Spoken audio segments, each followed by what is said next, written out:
Kia ora whanau, it's Tanya speaking. I've got a lift in my mouth because of my teeth missing, but anyway, I'll carry on.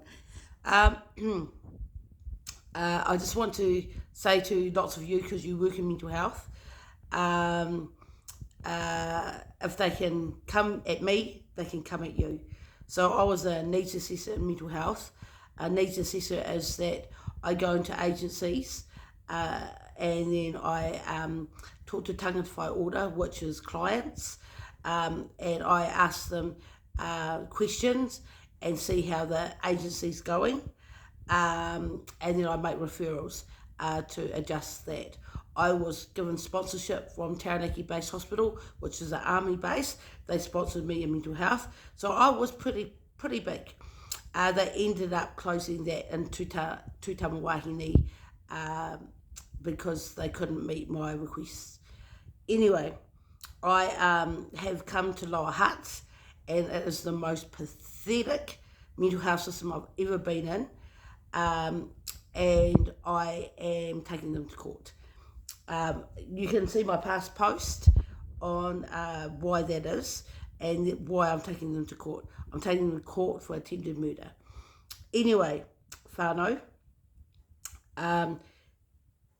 we have about 3,000 cousins and second cousins. There's about 50 of us that have mental illnesses, maybe even more. Now, people my age, I'm like 53, and underwards, have all suffered from mental illnesses. And that's caused through schizophrenia, which is sexual abuse when we were children. I'm speaking up. I was sexually abused by a uncle. His name was Treeweek. He was the first penis that I'd ever seen, and that's when we went to Ratana 1 year, and he came along too. I'm saying it loud, and it wasn't my fault. I was a child, and so I'm pretty sure that he might have sexually abused others of us as well. So when I took not pot after having grief, because I did smoke a lot of pot, that was okay. It's when I smoked not pot, which is artificial cannabis. I got drug-induced psychosis, which brought on my schizophrenia, which brought it all up to the forefront. Anyway, whānau, if you work in mental health, if they can come at me, they can come at you. They injected me with risperidone, or they gave me risperidone in 2006. Now, in 2006, I drove my car into a power pole. It's documented, it's been in newspapers and everything. I got hallucinations that someone was telling me to that they wanted the children. And I said, no way, I'd rather kill myself before I did that. And so I banged into a power pole. It gave me hallucinations. Now, fast forward to 2023, they gave it to me again.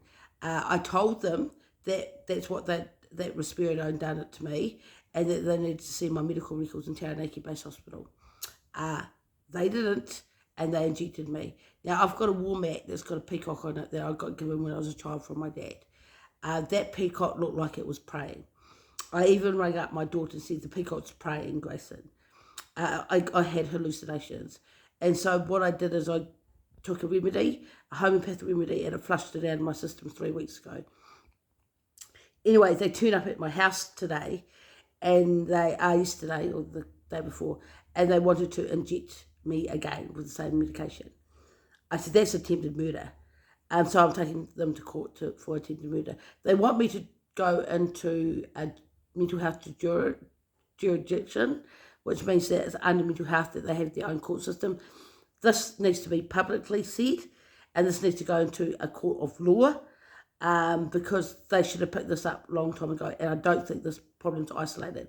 Now, if it can happen to me, it can happen to you, and if it can happen to me, it can happen to my children, because my children have the same personality as me, and it can happen to my grandchildren. I've got to stop it now. So anyway, I'm going to court. I'm going to file for court. I filed for that to go to court. I'm taking it under small claims court, because then I don't need a lawyer, but it's in a court of law, not in the court of law in Ministry of Health. The reason why I'm taking it under Ministry of Health is because of the governing body of all agencies in New Zealand. So they are where the buck stops. So you take it to the top. You don't take it to whoever the agency, the DHB is, because they should have had needs assessors and they should have had supervision going in there so that people would have known. And so that's the breakdown, that they did not have checks in place to make sure none of this happened. And my case in Low Heart's not isolated. I've been talking to a lot of people, almost doing a private needs assessment, and it's real bad. Anyway, kia ora, folks. Once again, and then Uncle Trig's daughter married a doctor who was English. And if anyone was going to say anything can help us as a whānau, it would have been that man. Sorry, Liz. Sorry, June. I'm telling you how it is. Okay, kia ora. Your dad's a dickhead, and I'm glad he's dead. Kia ora.